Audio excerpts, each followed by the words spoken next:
IVM.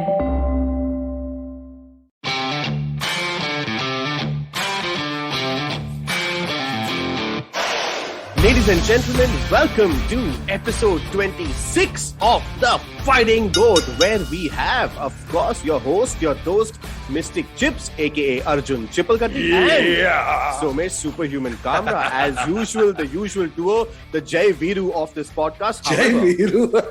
I like that. I was going to call us the Diaz brothers, man. Come on. It's going to be a little more pertinent to the show. However, we have a Crime Master Gogo with us today. Crime Master. The Crime Master Gogo, who is the special guest for the evening, is none other than veteran MMA sports journalist Renjith Ravindran. Buddy, how are you? Welcome to the show. Hey, doing good. Thanks a lot for having me, and thanks a lot for that new nickname and the introduction. Crime Master Gogo. No, I mean, come on. I mean, Crime Master Gogo has been associated with MMA for a long time because his theatrics, his cape, and the way he did it, his ghagra and all that, it was a big deal, man. The showmanship of the sport.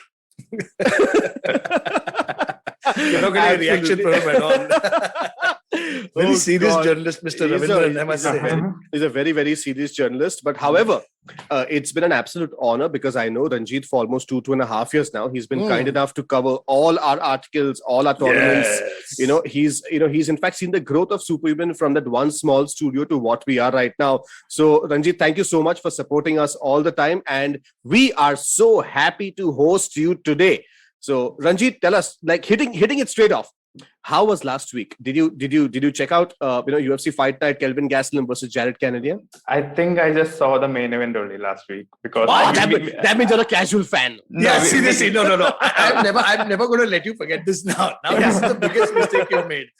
So what happened was that we have Onam here, like it's a festival here. Of course. So I'm South Indian also, boss. My last name is Chipalkatti. I'm from Belgaum, Karnataka. Awesome. So we had all those busy stuff going around. So I just sneaked out of the family function altogether and watched the main event. And reported and came back. That is awesome. There were two guys. I remember in the women's bantamweight division, there's a new entrant called Josean Nunez. Yes. This chick is one of the first fighters that has won by a one-punch knockout. She landed a left hook on her opponent and knocked her the out. It was incredible. And I think the prelims were better, to be honest, because Ignacio Bahamondes also. Check out this guy, Renjith. That spinning heel kick? I saw that Barboza-style spinning heel kick. I think it's going to be an iconic picture in the future. There's a picture of him actually landing that shot on the cheek. Dude, absolutely, and his jaw was like, I like that. Dude, and it was with 5 seconds remaining in the third round. Man. That's how insane it was.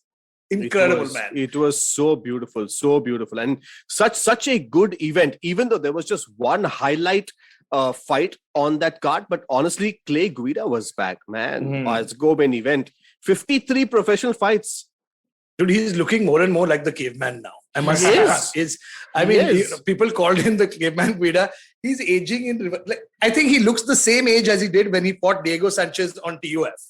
Same. So you mean he's the Anil Kapoor of UFC? Yeah, he's the Anil Kapoor of UFC. Same hair also. Same kind of body hair also. I think there's so much of Bollywood happening here right now. We have this Crime Master Gogo angle happening. We have this Jai Viru happening, and now Anil Kapoor is back. Yeah. It all started with Pratik Babbar coming on the show. Absolutely, Honda. But let's begin with Mr. Renjith, man. It's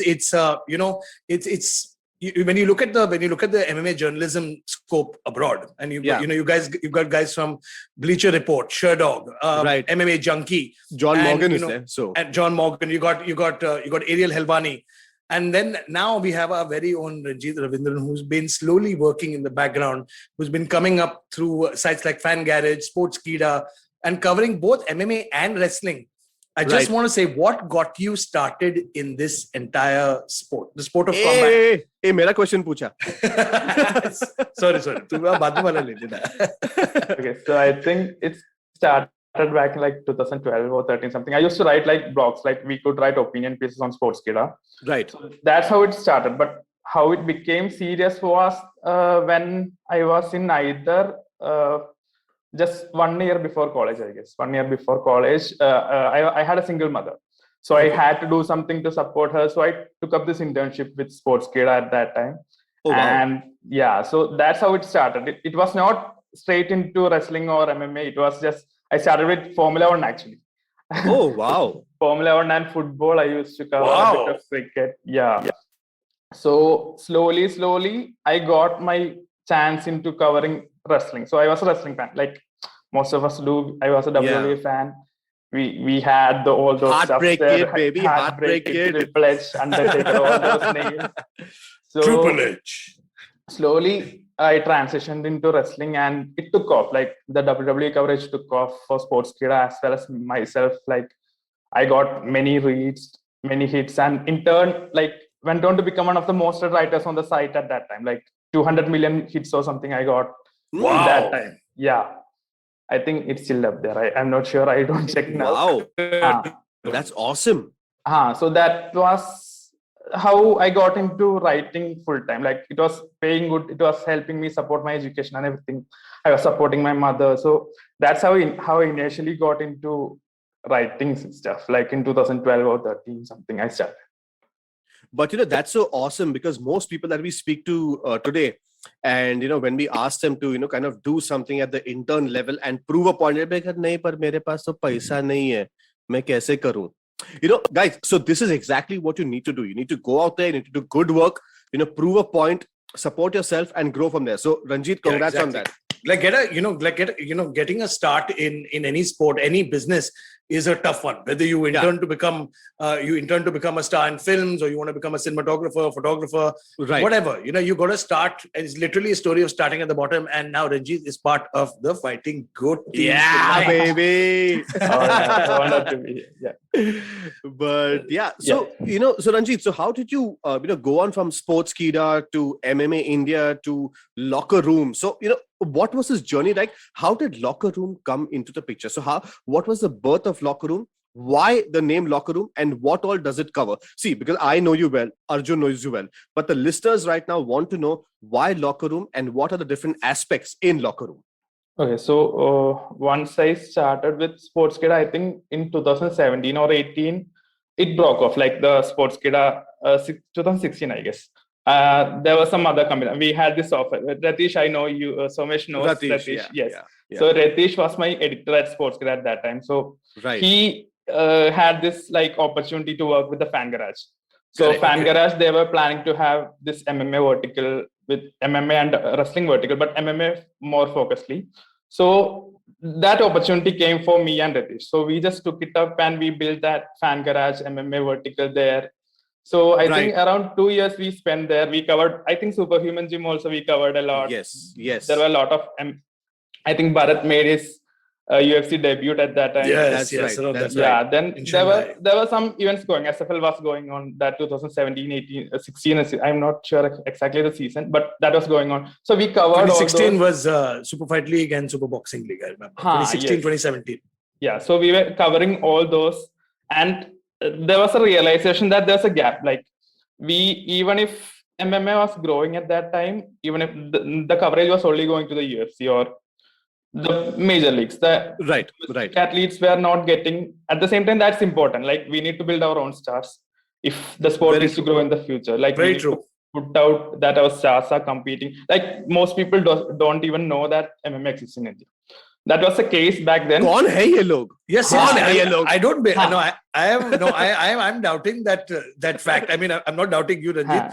But I think by 2017, people knew, because SFL had got quite a bit of a headway into the market, and which gave birth to the other leagues that came up. Like Matrix has come up now since the last 2 years, and I think but I agree with you to a certain point where it's not as popular as the UFC. Yes. Yeah, that's the point. Like when we say that the UFC exists, and when we talk to them saying that there are fighters here fighting in training day in and day out to become MMA fighters, they don't believe you. Like they only look up to, maybe they might be casuals, but they only look up to the bigger leagues.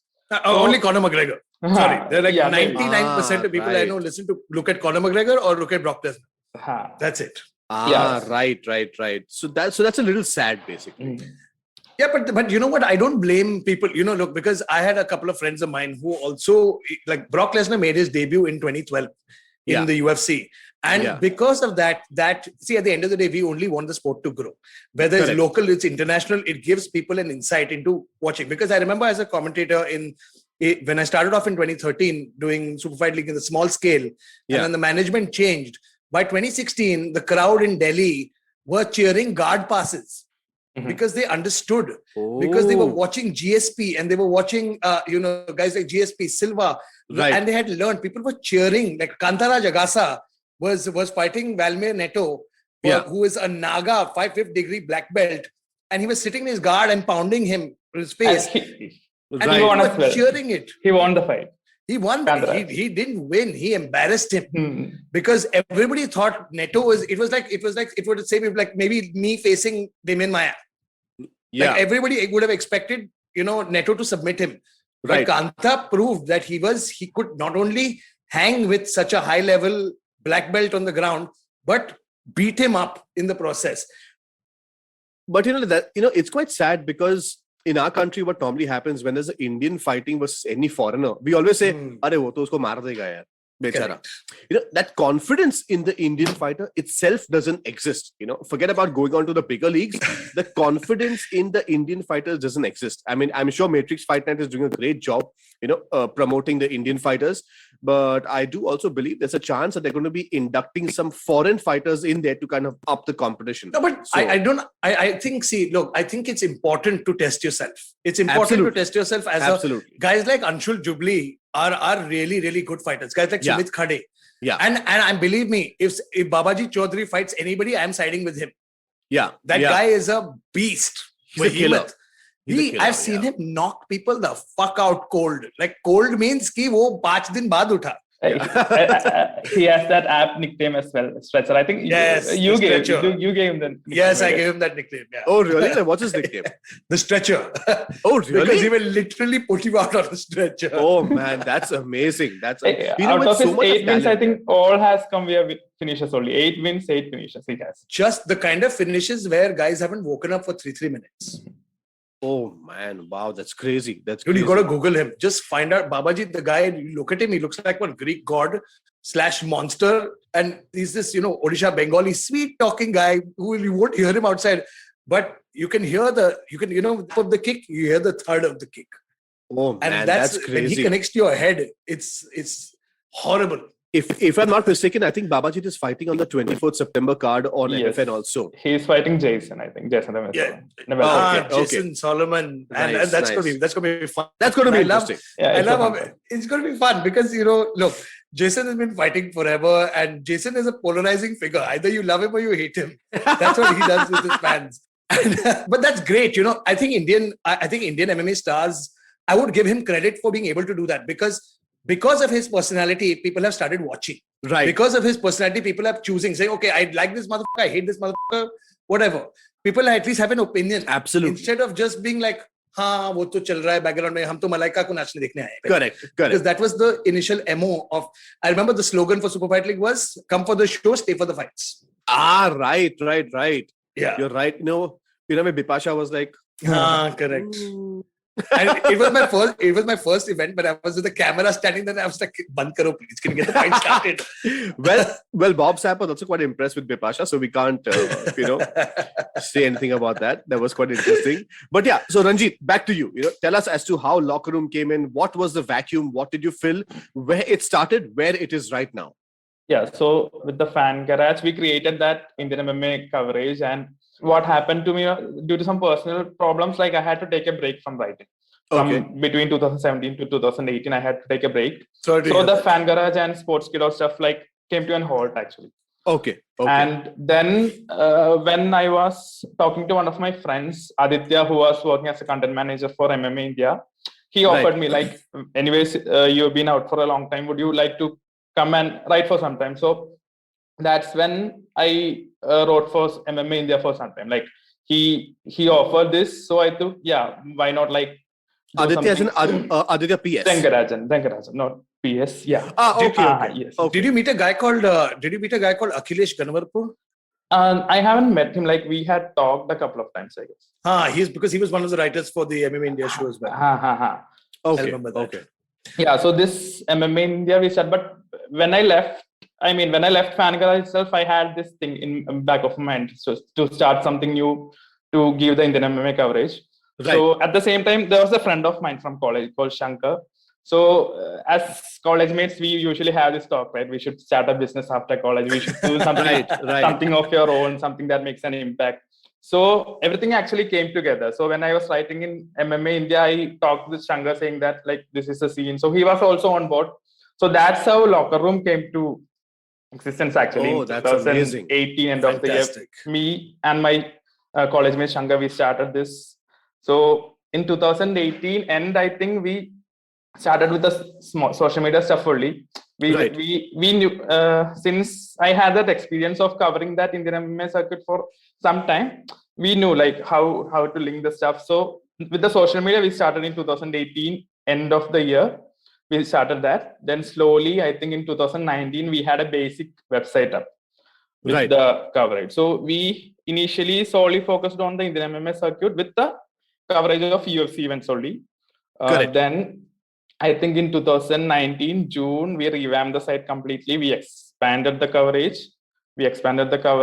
The social media also was going well, and by end of 2019 the site was doing very good. And in 2020 we had many developments. Actually, we expanded into boxing as well, because MMA we knew that there was a gap.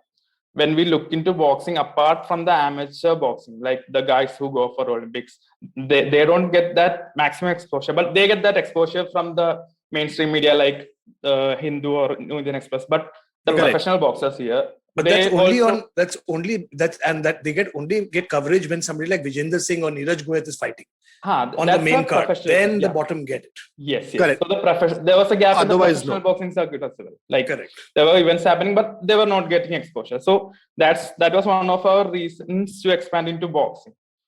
And similarly, there were situations in Muay Thai, grappling. So it kind of like naturally grew into a whole combat sport circle. Fantastic. Wow, that what it is so inspirational to hear someone talking who has worked somewhere and built something from scratch. Exactly. So Renjith, I'm sure you have inspired many people out there to either join you / start their own business. So that's true. Kudos to you. That's true. Absolutely. Congratulations, Renjith. I mean, firstly, this sport is a very tough one to come into, and let alone, people paying attention to the fights as such. It's the business of journalism in most lines of work are difficult. So, it's a big congratulations from the team at the Fighting G.O.A.T to you, Renjith. But we are coming back with much more with Renjith, and we're going to talk about some fun things where we take his case a little bit, ask him about his love life, how many women fighters does he like in the world of MMA. All that and more only on the Fighting G.O.A.T. We'll be right back after this quick commercial break. Stay tuned. Hey, it's been another great week on the IVM Podcast Network.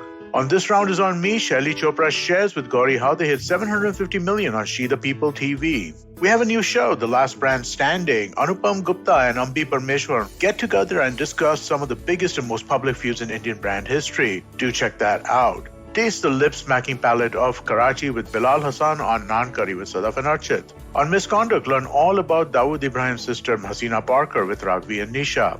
Is the Indian Constitution queer-friendly? Find out on the Longest Constitution podcast with Priya Mirza. And on Audio Gyan, Harish S., design head at CRED, talks about his Carnatic rock band and design as an art form. Do follow us on social media. We're IVM Podcast on Twitter, Facebook, Instagram, and LinkedIn. And remember, if you're enjoying this show or any other show for that matter, please do tell a friend. And finally, we'd like to thank our sponsors on the network this week, CEAT, CRED, Bank of Baroda, Quarter, CoinSwitch, Kuber, and Intuit India. Thank you so much for making this possible.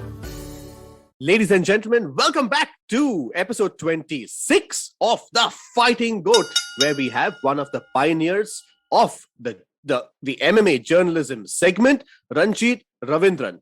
Renjith, welcome back to the show. I hope you had a cup of coffee.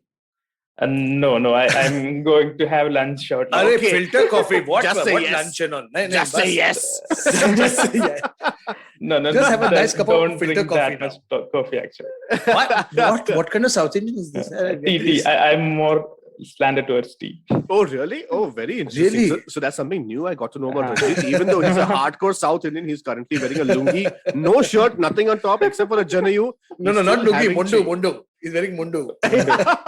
He's still having chai. No, but coming back to this, that entire segment, when we talk about fighters and growth of MMA in this country. One actually important question that I wanted to ask you. I always ask this question from anybody who's involved in the field. We've worked with Somesh and I have known each other for many years. We've seen how this sport has grown from different capacities. Yeah. Where he's worked in the business aspect of promoting fighters in India and abroad. I worked in the broadcasting aspect where I worked with multiple channels to push the sport of MMA via different organizations. Where do you see? This is a broad question. This is for everybody. You guys can sit and discuss. But where do you see Indian MMA fighters going within the next 3-4 years? And I'm not going to be unfair and compare them to international fighters. I'm not, because the sport is new here. But when we talk about, say, crossover fighters coming in, like you see the Olympics finished, you got women like Kayla Harris coming in who are Olympians. The fact about Olympians coming into MMA and WWE are very high. But in India, where we have such great wrestlers and great boxers, do you feel somewhere that there should be a window for them or a door open in the sport of MMA to enter immediately? I think it's a successful. I mean, it's a tested way. Like Ritu Fogart, I think, has already proved that what happens when someone comes from a Olympic level wrestling to MMA. Exactly. So I think we have that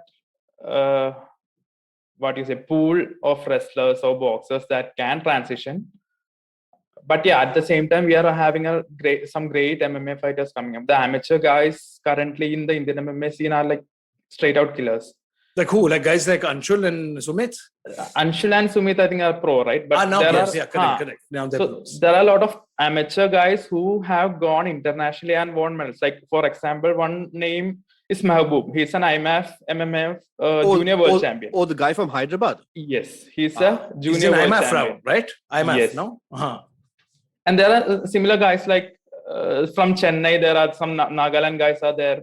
Mumbai, there are some guys. So it's the amateur, the next generation of fighters are actually great fighters, and probably we'll hear about them more as in a year or two, maybe when they turn pro. Because I think, but honestly, one piece of advice I remember, I was talking to Holman long back, and Holman is one of the best grappling artists who was in the UFC. He submitted Matt Hughes back in the day. And so when he was talking, I was listening, and he was saying that, fighters make such a mistake that they're in such a rush to go pro. They forget that they need to put down at least maybe 50 amateur fights, so that make your mistakes in the amateur circuit and don't let that happen in the pro circuit. And we saw when MMA started in this country, a lot of guys were pushed to go pro immediately. Right. Guys who just came in from wushu backgrounds or just basic wrestling backgrounds, and they got into the sport. And then after a couple of losses, they quit. But it's a good thing that I'm seeing that the trend is changing now, where guys are focusing on amateur more than professional. Yeah. Right. In fact, that is such a valid point, because as you rightly said, when this entire MMA scene was, booming in the year 2012, 2013, there were a lot of people who just wanted to jump into the pro segment with just 2, 3, 4 amateur fights. I feel you need to have at least 12 to 15 amateur fights before you can even think of going pro. And that's having true. A good training camp obviously is like a cherry on the cake. But so I completely agree with you guys. However, I have a little bit of a different take on this. I've spoken to a lot of wrestlers and boxers who want to stick to their art because the wrestlers effectively don't want to get punched on the face. They have that little mental block going on. See, for the sport, it obviously benefits, but the person himself or herself needs to be ready for that. The boxer is always very, what if I get leg kicked? What if I get taken down? Do I have the skills to deal with that situation? So I feel, as you rightly said, that Ritu Fogart has shown the way. Many people can follow. It's just a matter of will and not about skill. Yeah, and one more thing I think would like to add that, when you are a boxer or a national level wrestler, you get a job, you get a government job, but that safety net is not available in MMA at the moment at least. Correct. So that's one more risk. That's the thing. MMA in any country, I don't think has been made regionalized as such. There are no unions that are supporting. Boxing has unions. Wrestling has. I don't know if wrestling has unions, but boxing unions allowed that to happen. Allowed that people get paid equally. And I think in MMA you are now just it's a privatized business. So whether you work for the UFC, you work for Bellator, you work for PFL, you work for ONE FC, wherever, I think it's all at the discretion of the company. So you're stuck in that bracket. But Ritu A is a stellar athlete. She's a very, very high level athlete who transitioned very smoothly. And, out of Somesh, you see so many athletes who can't transition in that sense. Like wrestlers, guys like Phil Davis and stuff still don't, you can see their striking is subpar. Whereas guys like DC just made that transition so smoothly. Right. So smoothly. And I think are a lot of athletes in India, I think the responsibility and the onus falls largely upon the private MMA organizations, because the UFC gave a lot of fighters platforms because of their pay grade and pay scale, and telling people that, you know what, even if I'm paying you $5,000 a night, you're still making more than what you would do at your regular job. Absolutely. Fighting. Absolutely. And I think that responsibility certainly lies with some of the companies that are promoting MMA. Wouldn't you agree? Absolutely. I would completely agree with that. However, it should not be, that a fighter gets into the UFC or any high-paying promotion, fights a couple of fights and says, listen, now I'm rich enough. Now I can buy a small piece of land in my village. So my job is done. It needs to be goal-oriented and not really finance-oriented. That's just my take on it. True. What do you think, Renjith? Yeah, there's a lot of planning required. To plan out a career, it takes a lot of a lot of thought process, lot of thinking, sacrifice. So obviously every fighter is doing that. But then again, a correct plan is there. As you said, we need to, for a fighter to start from scratch, he need to start training. He need to have a good amateur career. He need to have a good team. Then only he can reach that pro level. But still a lot of people, I think it's a lack of awareness, I guess. A lot of people, we get a lot of messages actually, like, how can I go into UFC? So that's the... Oh yeah, we are no strangers to that as well. Yeah, so, like the awareness should be increased maybe. And a lot of planning is required before one reaches that professional level and international level in that professional run. So it's a slow process. I think that a lot of fighters don't understand that it's a slow process. So that's one issue. No, I mean, I understand it's a patient game, but I think the newer fighters, are learning. And okay, when I started off, I remember seeing so many of these wushu phenoms come into the sport. The wushu guys brought in, that striking and that minor grappling, like the trips and the throws that wushu guys use, translated very well coming into mixed martial arts. Right. And when these guys got in, but the minute, I think when training was offered to them, a lot of these guys didn't show up to the training, because as we all know, it's the kind of effort it takes to get into fighting has to be parlayed with the amount of money that you are possibly allowed to make, possibly can make in the sport. And I think it's, until there's a solid organization, regional organization for MMA, I don't see real growth, because there has to be like for example, before like the UFC would admit only a few guys, but all the other guys would come up through Strikeforce, WEC. They were solid regional organizations. Elite XC, Cage Rage, all these guys, gave a platform for every newcomer to come in before they went to the big time. Right.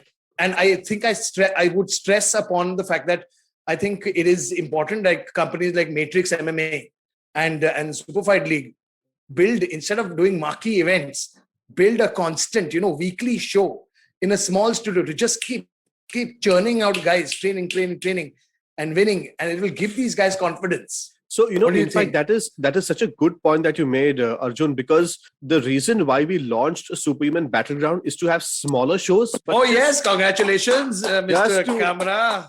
Looking forward to that number. Sir, right? Likewise. Ka job sir, I can't afford you.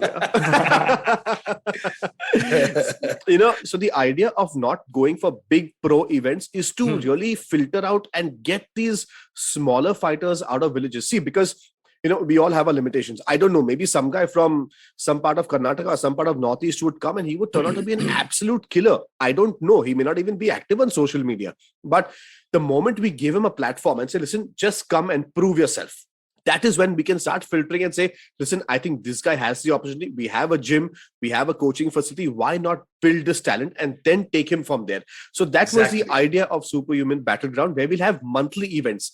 I don't think we have enough talent for weekly events, because in Thailand, There are tons and tons my of God. fighters. There are tons of foreign fighters as well as local fighters who come together. So out there, every Friday, Saturday, we have events, and I don't blame them. They are always... Dude, you hang out at a regular bar. I almost got leg kicked by somebody for cutting the line. Absolutely. And that too with full technique. Huh? The way he swung the hip, I'm like, oh, this. I'm not getting into it with you. Like, I know how to block and stuff, but your shit will go through my hip.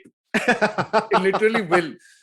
Absolutely. No, it's a good thing. See, that's the thing. It's the entire fighters also require a lot of advice in that sense, about coaching. It's not just the training aspect. It's once you get into the fighting aspect, it's also a coach or a manager helping them understand where they can actually go with this. Absolutely. Believe it or not, in fact, LockerRoom has covered us and they wrote a beautiful piece on Superhuman Battleground. We already have 47 entries and the first fight night is on November 6th. 47 guys already have written to us saying, listen, this is my profile. I want to do this. And I possibly know only maybe 5-7 of them. I hope this is, I'm going to come and announce there loudly saying Kumite won blood sport rules, huh? Only with my Just Bleed, I'm going to tattoo it on my chest. We can't promote Kumite one. No, but Kumite is a style of fighting, man. Absolutely. Okay, Kumite style blood sport rules. Just Bleed. Just Bleed. Oh God. But that Just Bleed section, it's if you've been a fight fan, I've been a fight fan since the early 2000s. Yeah. And that's all we know. Like Art Davies wanted to have barbed wire on the side instead of a cage to keep the fights in the center standing. Do you know ECW? Do you know the ECW? Of course. Do you know the first UFC plan was to actually have a huge pond around the cage with alligators? That's a good idea. I've heard that. So, yeah. We should do that. We should do that for the lay and pray fighters. No? Yeah. Oh God, absolutely. Or we can keep talking about this aspect. But before we go to an end, we got a couple of quick rapid fire questions for Renjith. What is the future of LockerRoom? And B, I want you to list your top 5 prospects from India. Okay. I think the second question I'll have to skip because I don't want to take any place. No, you have to take names. Sorry. No. This is the show where we take names. Yes, no, absolutely. And also the people whose names you have taken, they will have your phone number and address so they can come and deal with you personally. I don't want. That's the only way you will build up your takedown defense and your striking defense, man. I don't want to get beaten up by MMA fighters. By the way, Renjith, that is a rite of passage. When we meet you now, everybody who's involved in this sport has to get choked out and knocked out once. Yeah. So choose when you want it done. That's all. When we meet, to kahan bhi hoga, raste pe kahan bhi. No problem. Yeah. So regarding LockerRoom, I think we had our mobile app launched last year. It's doing pretty good. Oh wow! So Awesome. There are plans to expand on the app and expand on our coverage to some other combat sports as well. So those are the 2 things in our pipeline. And we have currently branched out to some regional stuff as well. So, oh wow. Regional. We are currently covering, since we are based in Kerala, we are having some Malayalam coverage for the sport. So that the awareness comes from that grassroots level itself. So those are some of the plans in the pipeline. Yeah. So expansion to other combat sports, adding new features to our app and website, and the regional stuff. So those are the 3 major plans currently in pipeline. Very cool. That is so awesome.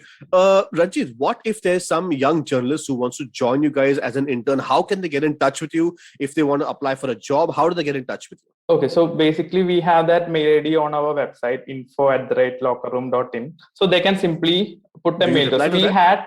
And if for female interns, please say your number and name on screen. No. We're going to put it there. Call me now, Renjith. Call me now. My wife will kill me. That is the point, boss. This is not a regular interview, Ye log dekhne ke baad madam will come and say, Renjith, putting number on the screen. We saw you on Tinder. We saw you on Tinder also. Swipe right, LockerRoom. Swipe right, LockerRoom. Swipe right. I'm telling you, you should make a Tinder for MMA fighters. Whoever you want to fight, swipe right. You don't want to fight, swipe left. Oh, great way to find sparring partners. Literally, send me location will be written on it. Yeah, so who are your top 5 prospects according to you? Yes. If you wish to answer that. No, you have to answer. What a wish. Or else the second question is, why did you leave MMA India? Okay, so that we just wanted to start something of our own. So that's what I left MMA India. That's why I left MMA India. No, there has to be some controversy. Come on. No, there are no controversies. No? Then Are you create sure? one. No. When I started Locker Room, I just left MMA India because that was the right thing to do. Like, I cannot have my leg on both the boards. So True. when I started Locker Room, I stopped writing for them so that I can focus completely on this one. So That that is was good, because Locker Room is a A1. It is a go-to resource for MMA news in India. It absolutely is. Absolutely. And it's run by people who are passionate about the sport and who are honest toward the sport. So hence, I personally follow Locker Room on all platforms. Exactly. I think you guys should too follow Locker Room on all platforms. Absolutely. And now that since Renjith is squirrely about telling us who his top 5 prospects are, let's assume that we support here at the Fighting G.O.A.T and at Locker Room, we support every Indian fighter that comes out there. And just a quick message that, which Kantaraj Agasa had also sent before his fight at ONE FC when he traveled to Singapore, saying that, if you don't support the Indian fighters, don't support them. But don't criticize them and compare them to international fighters who had 40 years of experience over that. And so seriously, don't be a fucking asshole about it. Like, if you don't want to support them, don't support them, but don't criticize people, because I guarantee whoever you are, you don't have the balls to step in and do what they do. Absolutely. Yes, absolutely. I so agree with that. Absolutely. And with that being said, I always get emotional at the end of every guest and every show. And I always say this because it strikes a chord, because I've heard guys say some stupid things like, oh, he couldn't get out of that guard pass. I'm like, BCMC, utke kar na tu. Show me how you will get out of that fucking guard pass. No. Tu hai na sala jakar hai niche se. So why not? That being said, Renjith, this was an absolute pleasure. It was so good to have you on the Fighting G.O.A.T, and we really look forward to seeing what you do with Locker Room and all your articles and stories, and especially all your personal testimonials about me and Somesh. How we are eligible and not eligible. Sorry, we are not eligible. Sorry, mere ko bhi marenge log. But jokes apart, we wish you nothing but the best. Nothing but the best for our fighters and all our fans.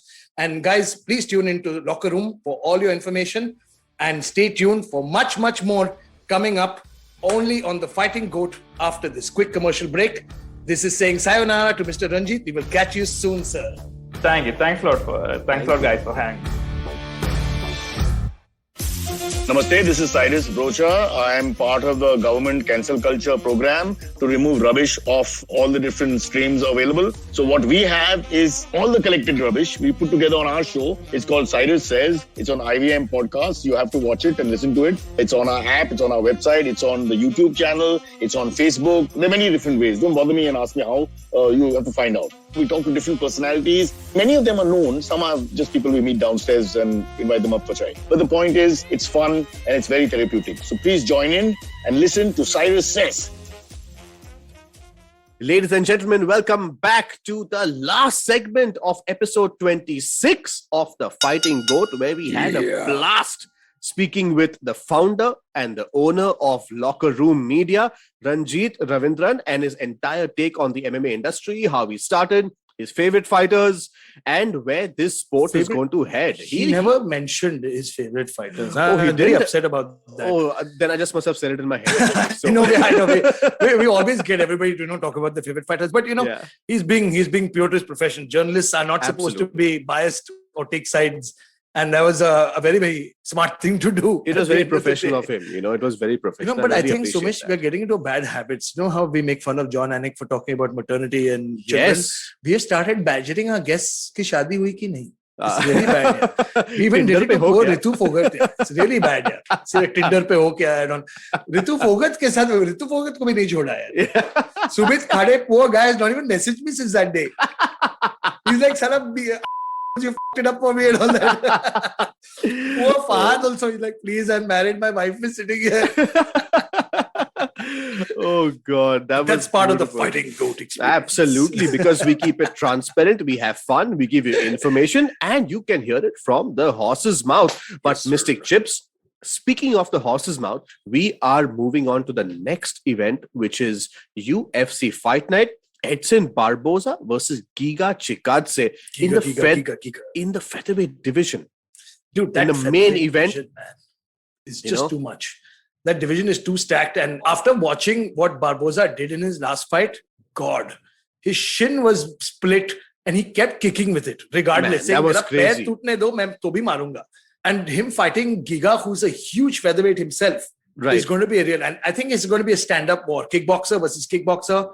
Actually, kickboxer versus Muay Thai. So let's see whose shins crack first. Exactly. Giga Chikadze is on an 8-fight winning streak. His last fight was versus Cub Swanson, where he knocked him out.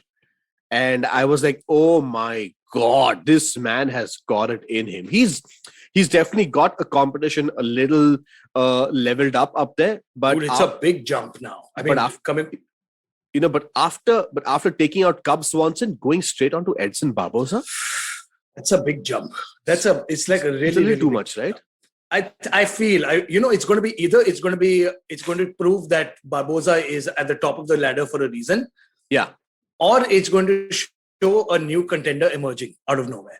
Because Barboza is not an easy test for anybody.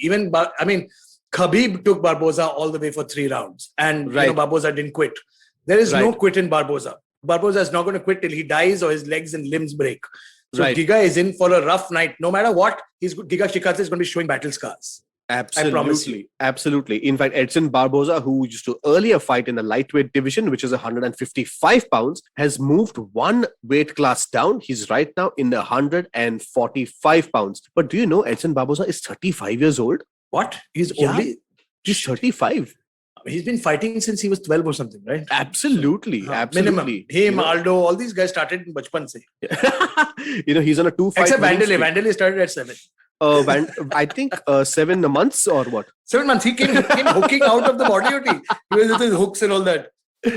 Oh God! So I love Vandalay, man. Yeah. It's amazing. But actually, that before we do our predictions, that actually gives you wanted to tell all our viewers and listeners that do not miss out on next week's show. We are doing a Pride special.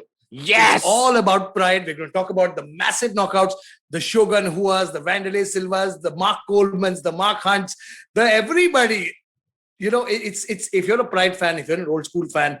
So saying Mark Hunt, Mark Coleman, you mean basically the viewers need to mark the calendar. You need to mark your calendar. I spun this, sir.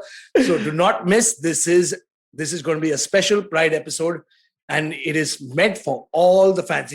This is the granddaddy organization where it all began. The Just Bleed era. The literal Just Bleed era. The tournaments, the fighting 8 times in one night. Oh my God, I can't wait. Crazy. But Mr. Kamra, but before prediction. That, let us go into the main event of next week, which is in the featherweight division, UFC Fight Night, Edson Barboza versus Giga Chikadze. Let's not forget Edson Barboza had a huge victory versus Shane Burgos. Oh my God, in his previous fight. You know that delayed knockout that he had? Yeah, it was so weird. Exactly. It was so weird. Usually you see delays in body shots when you get hit in the liver, and then it takes like 1, 2, 3, 4 hours. And then you're kind of crumbled from there. Exactly. And it was so weird, but just goes to show, Shane Burgos, tough as nails, took every shot, and Shane Burgos was actually a boxer. He is. Took those leg kicks. And usually boxers can't. You can't. It just shows how well-rounded the sport is becoming. Man, it's incredible. Absolutely. So Giga Chikadze has a task in front of him. Mystic Chips, what's your prediction? Let's go straight into it. Edson Barboza versus Giga Chikadze. Both of them are on winning streaks. Edson Barboza 2-fight winning streak. Giga Chikadze 8-fight winning streak. Estou enamorado con Brasilia, which means I'm in love with Brazil, and I will never. These are my old school guys, man. You got guys like, even if Henan Barao was facing 2 Khabib Nurmagomedovs, I'd be supporting Henan Barao. I'd be supporting Barboza. I'd be supporting Aldo. I'll still support Machida, Shogun, JDS, everybody, Anderson Silva, everybody. Sorry, okay, calm down.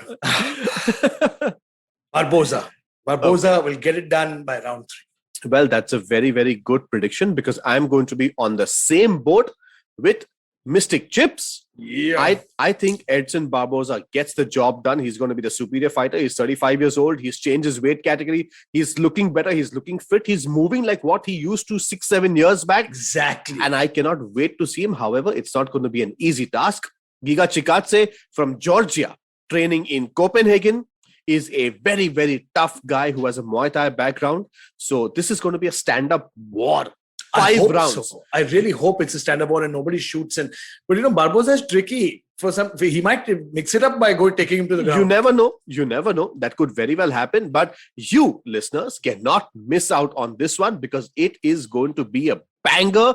We also have Gerald Mirshas on that card and Kevin Lee. So it's an absolute fantastic fight card yet again by the UFC, only on the Sony Sports Network. You cannot miss this one. Absolutely. And that being said, ladies and gentlemen, thank you for listening and tuning in to another episode 26 of the Fighting G.O.A.T. We want to thank you for supporting us all this way for many, many episodes to come. I'm so happy to have been talking to you along with my co-host, Somesh, the Superhuman Kamra. This is Mystic Chips, aka Arjun Chipalkatti, saying ciao, sayonara, and signing off. See you all next week for Pride.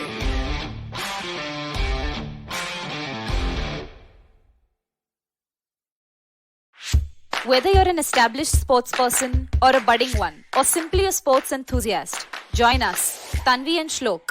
We are two passionate pro badminton players talking policy, mindset and everything sport. So tune in to the Millennial Athlete every Monday. Only on the IVM Podcast Network. Trust us, it's gonna be lit. Do you like true crime stories? Do you like to learn about the people behind some horrible, awful crimes? More specifically, women that may have committed these crimes. Actually, Indian criminals that are women? Then we'd like to welcome you to our podcast, Misconduct. My name is Raghavi.